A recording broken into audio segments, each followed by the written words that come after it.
position verticale. Ce que je vais vous proposer, c'est une petite méditation guidée, complètement spontanée. Je n'ai pas eu le temps de préparer quoi que ce soit.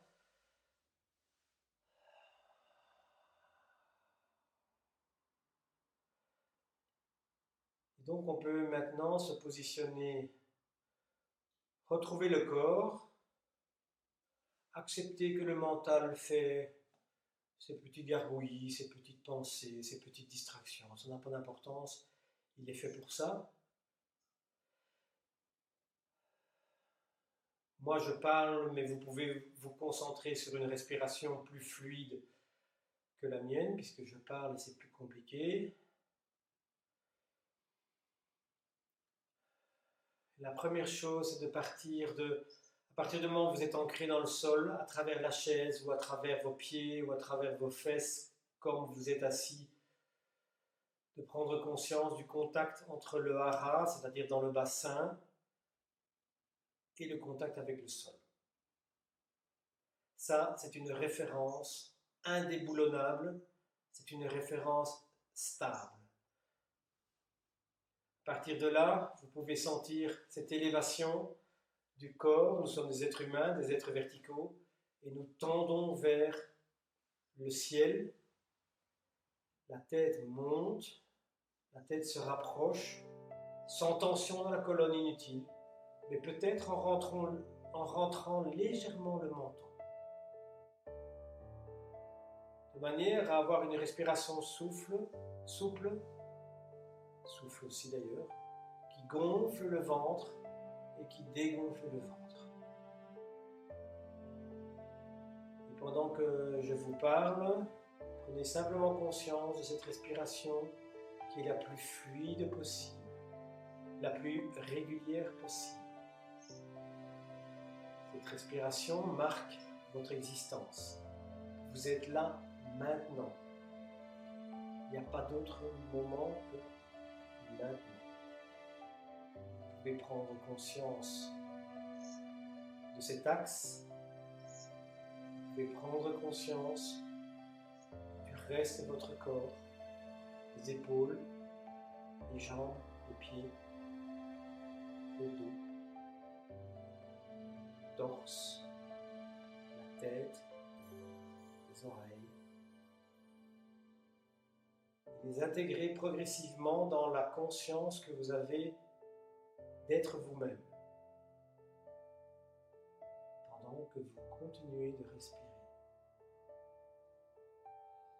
Vous pouvez contacter ces différentes parties du corps et chaque fois revenir dans le centre et dans la respiration.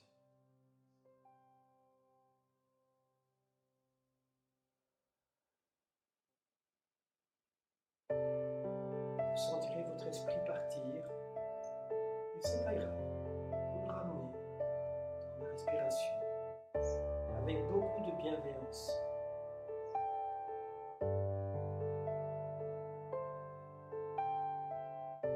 Chaque fois un petit élément du corps qui revient dans l'esprit, à travers la respiration. Et pendant que vous faites cela, vous pouvez prendre conscience de l'espace autour de vous. Cet espace, on l'appelle depuis quelques jours la distance sociale. Vous devez pas grand-chose. C'est cet espace autour de vous, cet espace de protection. Ce qui rentre dans cet espace pourrait vous causer des désagréments. Il est donc important d'en avoir une conscience claire.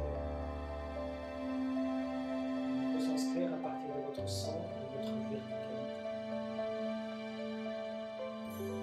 Alors parfois, on a moins conscience de l'espace derrière soi. On va donc mettre un peu plus d'attention pour nourrir dans la bulle qui nous entoure cet espace qu'on ne voit pas bien, mais qu'on sent quand même. Peut-être qu'il sera nécessaire d'augmenter la distance de cette distance derrière vous. car vous la percevez moins, donc elle a tendance à être plus petite. Or, elle doit rester la même. Si c'est difficile pour vous, je vous invite tout à l'heure à faire des tailles sabaki qui vont vous aider à prendre conscience de l'espace derrière, de l'espace devant, de l'espace devant, de l'espace derrière. Quand vous avez cet espace, même si c'est difficile, et même si de temps en temps il se dissout, revenez-y. Maintenant c'est bon pour vous, vous élargissez encore pour englober toutes les personnes qui gravitent autour de vous. Dans votre maison, dans la rue, dans les magasins. Et là, vous êtes comme sur un tatami, en train de faire un randori. Vous voyez sans regarder. Vous sentez les gens et vous vous déplacez naturellement pour vous mettre à l'abri, pour pouvoir prendre une initiative si nécessaire. Si vous avez besoin de vous tourner, vous vous tournez. Si vous avez besoin de faire un pas, vous faites un pas. Vous êtes responsable d'où vous vous tenez, de l'endroit où vous vous déplacez, de manière à vous créer, maintenir cette bulle de sécurité.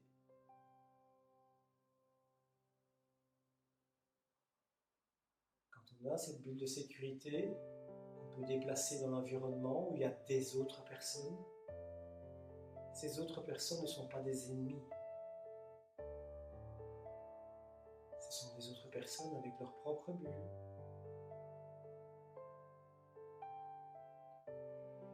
Et si je sens des appréhensions, je respire et je prends conscience de mes sensations.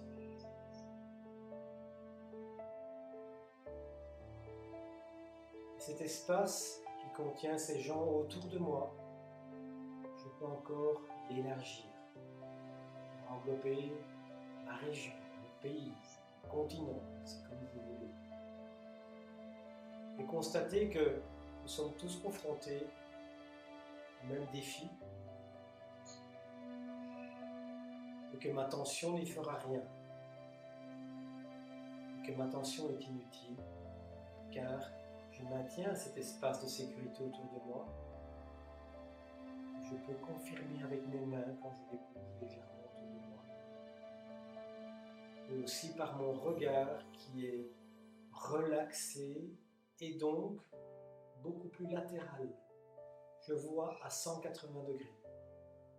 Je ne me fixe pas, j'ouvre pour être plus présent. Je suis tellement présent, je suis tellement stable,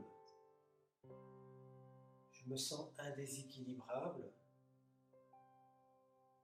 Je suis prêt à accueillir ces contrariétés d'une manière aiki, c'est-à-dire sans chercher à m'opposer, car je sais que m'opposer, c'est renforcer.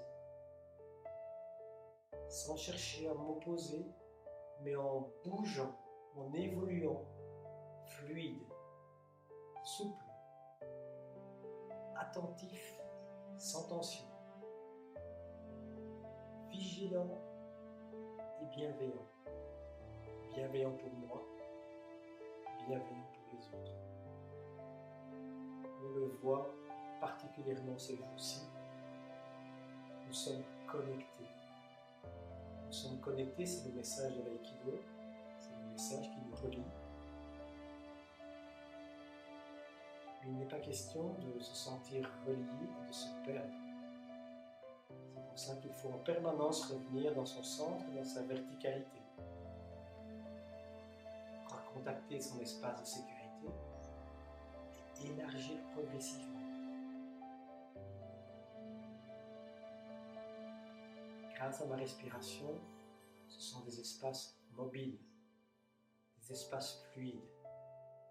Et en fonction de mon état, en fonction de ma forme, en fonction de mon énergie, j'aurai besoin de la restreindre un peu parce que je ne peux pas prendre l'ensemble de l'espace autour de moi toujours et tout le temps. De temps en temps, j'ai besoin de la restreindre, de m'aménager des moments de respiration, de la même façon que j'inspire, j'expire. Et parfois, il est plus dur d'inspirer que d'expirer. J'y suis attentif et c'est une indication précieuse de comment je me sens dans l'espace où je suis.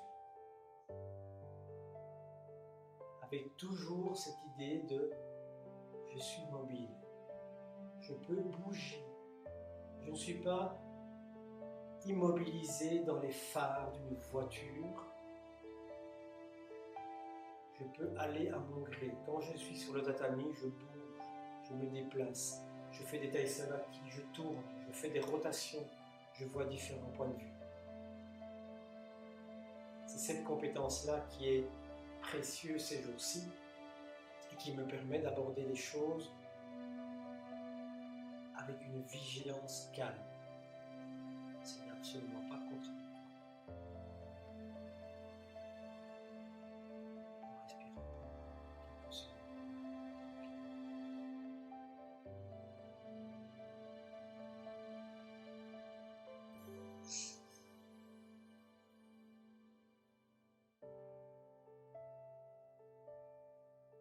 Et si vous avez fermé les yeux, vous les rouvrez doucement. Vous regardez à gauche et à droite, ou à droite et à gauche. Vous retrouvez votre mobilité, parce que parfois on confond verticalité avec manche de brosse, ce qui n'est pas nécessaire. Et on revient avec ce que j'appelle les qualités Aiki, c'est-à-dire une vigilance détendue.